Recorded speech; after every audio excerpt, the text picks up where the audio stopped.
নারীদের অপমান করে আইডি হ্যাকের মিথ্যা তথ্য ছড়াচ্ছে একটি দল।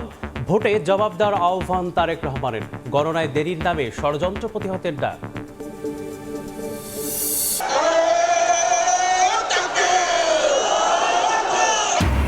নারী হেনস্থায় প্রতিবাদ করায় জামায়াতের পেছনে লাগার অভিযোগ আমিরের। গণজোয়ারে অন্ধকার দেখছে একটি দল। কিছুক্ষণ পর যোগ দেবেন কিশোরগঞ্জের জনসভায়। শেরপুরে নির্বাচনী সহিংসতায় জামায়াত নেতা হত্যা মামলায় একজন গ্রেপ্তার। জেলা স্বেচ্ছাসেবক দলের প্রতিবাদ, মিথ্যা মামলা প্রত্যাহার সহ নিঃশর্ত মুক্তির দাবি। নির্বাচন ঘিরে তৎপর অস্ত্র কারবারিরা। ভোটে যারা নাশকতা করতে চায় তারাই মূল গ্রাহক। আগ্নেয়াস্ত্র আসে ভারত, পাকিস্তান ও মিয়ানমার থেকে। অভিযান জোরদারের তাগিদ। এবং রমজান ঘিরে আগের অর্থ বছরের তুলনায় 3 লাখ মেট্রিক টন পণ্য বেশি আমদানি। দাম বাড়াতে লাইটার জাহাজে করে সাগরে মজুদ সহ নানা কারসাজির অভিযোগ। ব্যবস্থা নিতে চলছে অভিযান।